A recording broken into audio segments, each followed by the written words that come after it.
السلام علیکم کراچی، آپ دیکھ رہے ہیں وائس آف کراچی۔ آپ کا بھائی سہیل ہاشمی آپ کے درمیان موجود ہے۔ ناظرین، اربن گریجویٹ فورم سے خطاب کرتے ہوئے مہاجر قومی موومنٹ کے چیئرمین اور مہاجروں کے محبوب لیڈر آفاق بھائی نے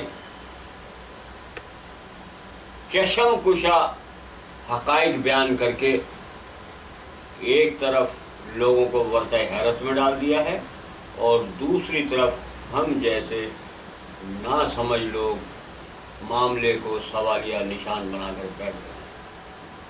محترم آفاق بھائی نے گریجویٹ فورم کے اجلاس سے خطاب کرتے ہوئے کہا کہ وہ شہر جہاں ٹرام چلتی تھی، وہ شہر جہاں KTC کی بسیں چلتی تھیں، آج وہاں چنگچی چل رہے ہیں، اور وہ شہر جہاں بچ کے باؤجی کی صدائیں لگتی تھیں، آج وہاں اورینج ٹرین چل رہی ہے اور مختلف قسم کی سفری سہولیات میسر آ رہی ہیں۔ بلا شبہ لمحہ فکریہ ہے۔ اب آپ دوسری طرف آئیں۔ جناب محترم آفاق بھائی نے فرمایا کہ الطاف، آفاق، عامر، فاروق ستار ایک دوسرے کو اگر قتل و غارت گری کے الزام عائد کریں، مورد الزام ٹھہرائیں، تو بات سمجھ میں نہیں آ رہی ہے۔ یہ آفاق بھائی نے کہا ہے۔ مسئلہ یہ ہے کہ جب یہ قتل و غارت گری ہو رہی تھی تو ان اداروں نے امن و امان جن کی ذمہ داری ہے، الطاف کا ہاتھ کیوں نہیں پکڑا؟ آفاق کا ہاتھ کیوں نہیں پکڑا؟ بھائی بات سمجھ میں نہیں آ رہی۔ ہاتھ جنہوں نے نہیں پکڑا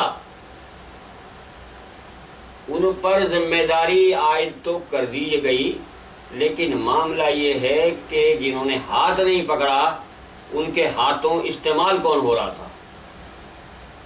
اب ہم اگر تمام صورتحال کی ذمہ داری ایجنسیوں پر ڈال دیں تو پھر جو لوگ ان کے اشاروں پر، میں نہیں کہہ رہا، وہ کہہ رہا، جو لوگ ان کے اشاروں پر یہ خونی کھیل کھیل رہے تھے، کیا وہ ان تمام نقصانات سے ماورا ہو گئے جو 30 سال میں مہاجر قوم کو اٹھانے پڑے؟ اس سوال کا جواب مجھ میں اتنی ہمت جرت نہیں کہ میں آفاق بھائی سے مانگوں۔ میں آپ لوگوں سے مانگ رہا ہوں کہ قتل و غارت ہوتا ہوا دیکھ کر اگر قانون حرکت میں نہیں آیا تھا تو کیا پھر اس کھیل میں شریک باقی کرداروں کو نظر انداز کر دیا جائے جن سے ہماری براہ راست وابستگی تھی، جن کو ہم نے براہ راست انتخاب کے لیے ووٹ دیا تھا، جن کو ہم نے مینڈیٹ دیا تھا؟ کیا وہ لوگ کسی کے بھی اعلی کار بن کر ہماری زندگیوں سے کھیلنے کے مجاز ہیں؟ اور بعد ازاں یہ کہہ دیں اس کے ذمہ دار وہ لوگ ہیں جنہوں نے اس کھیل کو روکا نہیں۔ کھلاڑیوں کی ذمہ داری کون قبول کرے گا؟ دیکھتے رہیے وائس آف کراچی۔ مجھے آپ کے جواب کا انتظار رہے گا۔ اللہ حافظ۔